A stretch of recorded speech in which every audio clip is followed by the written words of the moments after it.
ఈ మీ రాష్ట్ర వ్యాప్తంగా చూసుకుంటే కనుక వైఎస్ఆర్ కాంగ్రెస్ పార్టీ వాళ్ళు ఏం చెప్తారంటే 2019లో జగన్ గారు ఏవైతే నవరత్నాలని హామీ ఇచ్చారో అవి అద్భుతంగా కరోనా టైంలో కూడా అమలు చేశారనేటువంటిది మీరు చెప్పేది. ఏ ఒక్కటి కూడా మిస్ చేయలేదు, ఖజానా ఖాళీ ఉందనో ఇంకోటి కానీ ఆ బాండలు వేయకుండా చేశారని మీరు చెప్తారు. అయితే మరి అంత అద్భుతంగా పనిచేసినప్పుడు 2024 ఎన్నికల్లో గతంలో కంటే ఎక్కువ మెజారిటీతో ఎక్కువ సంఖ్యలో సీట్లు వచ్చి గెలవాలి, కానీ ఊహించినటువంటి ఫలితాలు వైఎస్ఆర్ కాంగ్రెస్ పార్టీకి వచ్చినాయి. ఏంటి అసలు ఆ ఫలితాలు రావడానికి రీజన్ అంటే ఏం చెప్తారు మీరు?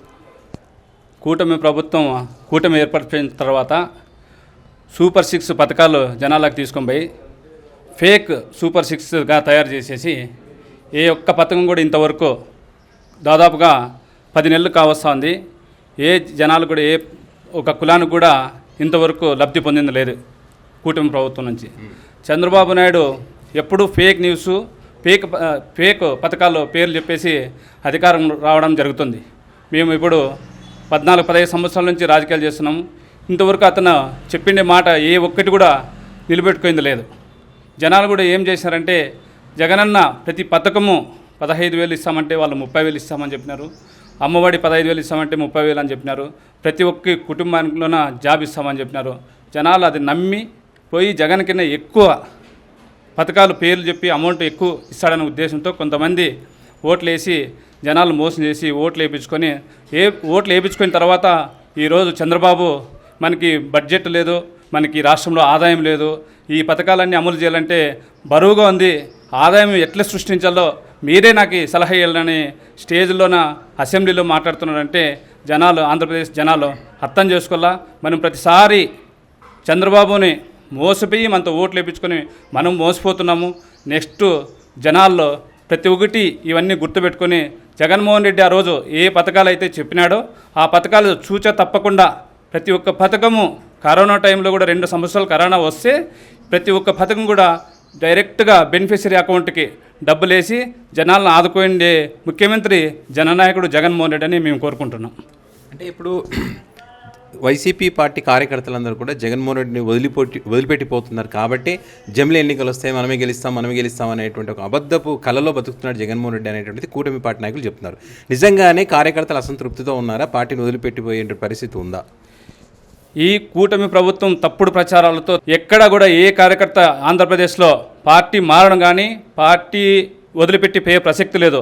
ఒకరిద్దరు నాయకులు రాష్ట్ర స్థాయిలో పదవులు తీసుకునే వాళ్ళు మాత్రమే జగన్మోహన్ రెడ్డి నాయకత్వాన్ని నచ్చక ఆయన చేసిండే పథకాలు జనాలకు లబ్ధి పొందుతారనే అసూయతో కొంతమంది పార్టీ మారుతున్నారు. కానీ జగన్మోహన్ రెడ్డిని ప్రతి కార్యకర్త ఏంటున్నాడు, ప్రతి జనాలు కూడా ఏంటుండి జగన్ ఏంటి నడిచేదానికి అందరూ సంసిద్ధంగా ఉన్నారు. జగన్ 2.0 వేరేలా ఉంటుంది అంటారు కదా, ఖచ్చితంగా దాకా ఏమన్నా మార్పులు కనపడతా ఉన్నాయా? ఖచ్చితంగా. ఏంటంటే ఆ రోజు జగన్మోహన్ రెడ్డి చెప్పిండే పథకాలు జనాల్లోకి తీసుకొని పోయి జనాలకి అమలు చేసినాడు కాబట్టి నెక్స్ట్ 2.0లో కూడా ఇంతకన్నా ఎక్కువ పథకాలు, ఎక్కువ కార్యకర్తలు కానీ జనాలకు కానీ మేలు చేస్తాడని ప్రతి ప్రజలకి నమ్మకం ఉంది. కాబట్టి నెక్స్ట్ జగన్మోహన్ రెడ్డిని సీఎం చేసి 02గా జగన్మోహన్ రెడ్డిని చూడాలని కోరుకుంటున్నారు. అంటే మొన్న రాప్తాడు నియోజకవర్గం జగన్ పర్యటన చేసినటువంటి క్రమంలో అంటే సాధారణంగా ఒక వ్యక్తికి చనిపోయినప్పుడు ఆ కుటుంబానికి హంగామా హడావిడి లేకుండా వెళ్తారు. కానీ జగన్ గారు ఏదో బల ప్రదర్శన చేశారని చెప్పి, హెవీ క్రౌడ్ వచ్చిందని చెప్పి, శాంతి భద్రతలకు విఘాతం కలిగించారు జగన్మోహన్ రెడ్డి అని చెప్పి వాళ్ళు మాట్లాడుతూ ఉన్నారు. అంత క్రౌడ్ వెళ్ళడానికి రీజన్ ఏంటి? కురుబలింగయ్య ఇంటికి కురుబలింగయ్యని మర్డర్ చేసిన సందర్భంగా అతని కుటుంబాన్ని పరామర్శించడానికి జగన్మోహన్ రెడ్డి వస్తే జగన్ అభిమానులు, కార్యకర్తలు అతన్ని చూడాలా అనే ఉద్దేశంతో ఎక్కువ మంది రావడం, ప్రతి విలేజ్ నుంచి, ప్రతి గ్రామం నుంచి, ప్రతి వార్డు నుంచి కార్యకర్తలు పోవడం జరిగింది. కానీ క్రౌడ్ వాళ్ళు ఏదో సృష్టించుకొని తెలుగుదేశం పార్టీ రేపొద్దు జగన్మోహన్ రెడ్డికి మంచి పేరు అవుతుందనే ఉద్దేశంతో ఎక్కడ చూసినా పోలీసులు ప్రతి గేట్లోన, ప్రతి ఒక్క వార్డులోన పోలీసులను పెట్టేసి వాళ్ళు ఇంకా కార్యకర్తలను వెహికల్ని పోకోకుండా చేశారు. ఇంకా ఆడికి కొంచెం తగ్గించాలని కోరుకుంటున్నారు. అయినా కూడా అట్లా కాకోకుండా పక్కన దారుల్లో బండ్లు వేసుకుని నడుచుకుంటూ వచ్చి జగన్మోహన్ రెడ్డికి మద్దతు తెలిపినారు. దాన్ని మీరు చూస్తే ఆడ ఎలిఫ్యాడ్ దగ్గర పోలీసులు కంట్రోల్ చేయలేకపోయినారు. దాన్ని చూస్తేనే మనకు అర్థమవుతుంది జగన్మోహన్ రెడ్డి మీద జనాల్లో ఎంత అభిమానం ఉందనేది తెలుస్తుంది. మీరు వెళ్ళారప్పుడు? వెళ్ళాం, మేము కూడా వెళ్ళాము. సో ఇప్పుడు హోమ్ మినిస్టర్ గారు ఏమంటున్నారు? ఎలిఫ్యాడ్ దగ్గర 250 మంది పోలీసులు ఉన్నారు, ఆ దాడి కూడా వైసీపీ వాళ్ళు కుట్ర చేశారు, హెలికాప్టర్ దాడి దాని మీద ఆయన అంటున్నారు. నిజంగా ఏం జరిగింది అక్కడ? పరిటాల సునీతమ్మ ఎలిఫ్యాడ్ జగన్ కోసం సెక్యూరిటీ పెట్టలేదు. అక్కడ ఉండే వాళ్ళ ఆస్తులు, వాళ్ళ విగ్రహాలకి, వాళ్ళ నాయకుల మీద జనాలు ఏదన్నా ఇబ్బంది జరుగుతుందనే ఉద్దేశంతో జగన్మోహన్ రెడ్డి కాకోకుండా వాళ్ళు ఉనికి కాపాడడానికి కోసము ఎక్కువ పోలీస్ జిల్లా కాకుండా రాయలసీమ జిల్లాలో ఉండే పోలీసులంతా కూడా అనంతపురం జిల్లాలో ఆ గ్రామానికి వచ్చేసి వాళ్ళ కార్యకర్తలను కాపాడడానికి కోసమే పోలీసు వ్యవస్థను పెట్టుకున్నారు. జగన్ గారికి అయితే భద్రత ఇవ్వలేదు. జగన్ దానికి భద్రత ఇవ్వలేదు కాబట్టి జనాలు అక్కడ ఎలిఫ్యాడ్ దగ్గర కూడా ఎంతోమంది కార్యకర్తలు అక్కడ వేసి జగన్ కూడా కొంచెం ఇబ్బంది పడి మరి ఆ ఎలిఫ్యాడ్ కూడా ఏదో అది ఇబ్బంది జరిగిన దాని నుంచి నేరుగా ఆయన వెహికల్లోనే బెంగళూరు ఎయిర్పోర్ట్కి చేరుకున్నాడు. అయితే ఇప్పుడు ఈ కూటమి వచ్చిన తర్వాత కేసులు ఎక్కువ పెడతా ఉన్నారు. సోషల్ మీడియా యాక్టివ్గా ఎవరైనా పోస్టులు పెడితే అరెస్ట్ చేస్తున్నారు. ముఖ్యంగా కార్యకర్తల ఆస్తులు ధ్వంసం చేయడం కానీ ఇదంతా చేస్తూ ఉన్నారు. సో ఈ క్రమంలో కార్యకర్తలు ఖచ్చితంగా భయపడి మరి పార్టీలో యాక్టివ్గా ఉండేటువంటి పరిస్థితి వస్తుంది. సో మీరు వైసీపీ పార్టీ నుంచి ఈ వైసీపీ కార్యకర్తలకు ఎలాంటి ధైర్యాన్ని ఇస్తున్నారు మీరు? సార్, కళ్యాణదుర్గం నుంచి తలా రంగయ్య సార్ సమన్వయకర్తగా ఉన్నాడు.